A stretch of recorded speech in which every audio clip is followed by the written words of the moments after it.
over evil, that the purpose of Yahweh according to choice might stand. Baruch Hashem Yahweh. Not of works, but of him that does the calling. You know why you're here on this Shabbat? You know why you've returned to the people of Israel? Not because of our goodness or our good works, but because of his choosing you to open your eyes. Yes, the church is right about the blood of Yeshua, but they're wrong in how they disciple their children. And so Yeshua, Yahweh chooses us, and he chose Yakkov. Why? So that Yahweh's power in choosing would stand, and not the behavior of the twins. Did Yahweh know that Yakkov would be righteous and that Esau would be unrighteous? So knowing that, he has the omniscience, listen, and the ability to choose beforehand who he's going to use. It's the old question. Who's right? What's right? Calvinism or Arminianism?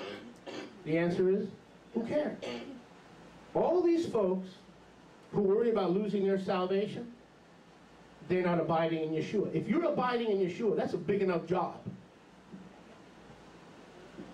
Denying evil and living for Yahweh every day of our lives is tough enough.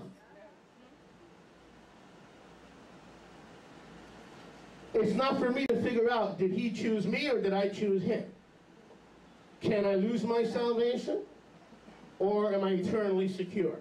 So someone asked me that. Am I eternally secure or can I lose my salvation? The answer is yes. If you're so worried about losing your salvation, then maybe you need to get saved. Yeshua said, all that the Father has given to me will come to me, and he that comes to me I will in no wise cast out. For this is the will of the Father, that all he has given to me, I should lose none, but raise them up on the last day. This is the Father's will, that all he has given me shall come to me, and I should lose none, and I will raise him up on the last day. How many did Yeshua lose through the past 6,000 years of human history? How many of Yahweh's children has Yeshua lost? So who cares if you could lose your salvation? The people that worry about that don't understand the choosing power of Yahweh. When Yahweh chooses you, you're in. If you don't live righteously, no problem. He'll discipline you. If you still don't respond to discipline, no problem. He'll kill you. But either way, you're his.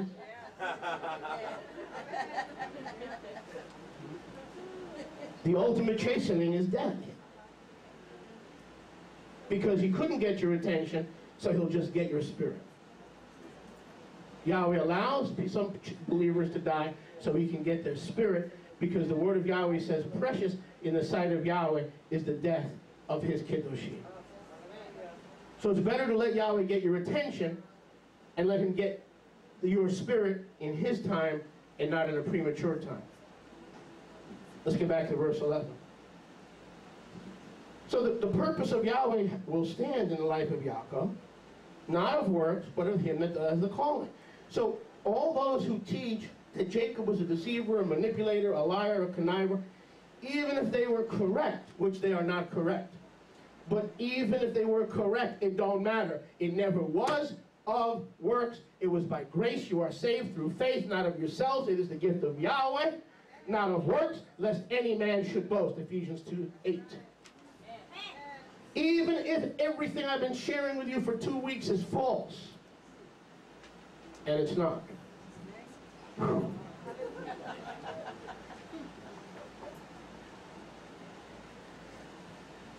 Doesn't matter.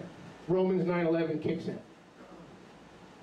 It was in the womb that Yahweh saw Esau's behavior. And Jacob had to grab his heel, Esau's heel, to protect his head from a fatal blow. It wasn't because he was trying to pull away the birthright and pull away the blessing, even when he was in his mother's womb. No, he was protecting himself from Edom's nature. Did this make sense? Baruch Hashem Yahweh. Baruch Hashem Yahweh. And I want to close this teaching, or this sermonette, shall we say, for lack of a better term. I like that. Sermonette, as opposed to Soviets. So the Brit Hadashah confirms Yahweh loved Yakkov, his heart and his righteousness, even before he was born. Yahweh loved Yakkov so much, he chose his character in the womb even before either of the twins had done what? Tov or what? Evil. Where do we get the English word evil? From the English word devil, which is associated with the Hebrew word zevel. Those of you who speak Hebrew, zevel is garbage. Satan is a garbage collector. All the days of his life he eats only dirt. He has a very limited diet. He's the prince of the power of the air. Oh my goodness gracious, that means he's a powerful being, brother. No, he's not. Prince of the power of the air means he's homeless. He has a limited diet, dirt. And he's got a handicap. He has a handicap. All the days of his existence, he will be under the feet of Yahweh's children. Upon thy belly shalt thou crawl all the days of your life. He's handicapped, homeless, and worst of all, he has no name. S.A.Tan is not his name, it's his title. It's what he does. He's the opposition, the adversary. Hasatan. So why do we call him S.A.Tan? Because he's taken the name of Yahweh out of almost every translation in the world, when the actual Hebrew for L-O-R-D is YHWH in the Bible. And he's erased the Father's name. So today many believers think the name is Lord. Lord's not a name, it's a common title. So we in the Restoration Scriptures have chosen to erase his name in retaliation for what he's done to our Father's name. Amen.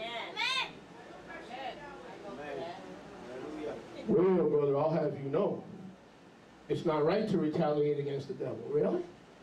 Every day you live for Yeshua and you forsake evil, you're retaliating against the devil. Baruch Hashem Yahweh. I want to leave you with a question as Rebbetzin Rivka comes forward. I want to leave you with a question. Now this is going to require a little bit of selah. What does selah mean? Pause, meditate. I'm not going to answer the question, but I'm going to bring you to the water, Abraham, so you can drink. I'm not going to drink for you, but we will drink. But I won't drink for you. Coming out of that religious system that I came out of, even in Judaism, Christianity, whatever, pick your religious system. It's okay to besmirch the character of Yakkov, isn't it?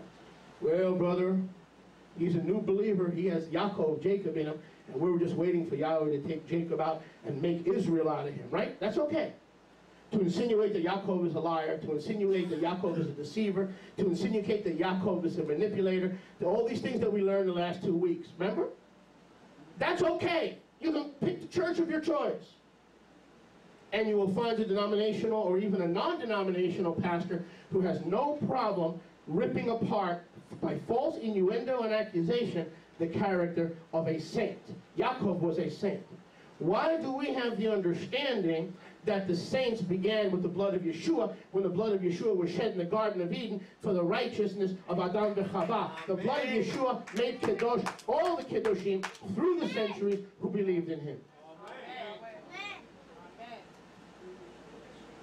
Baruch Hashem Yahweh.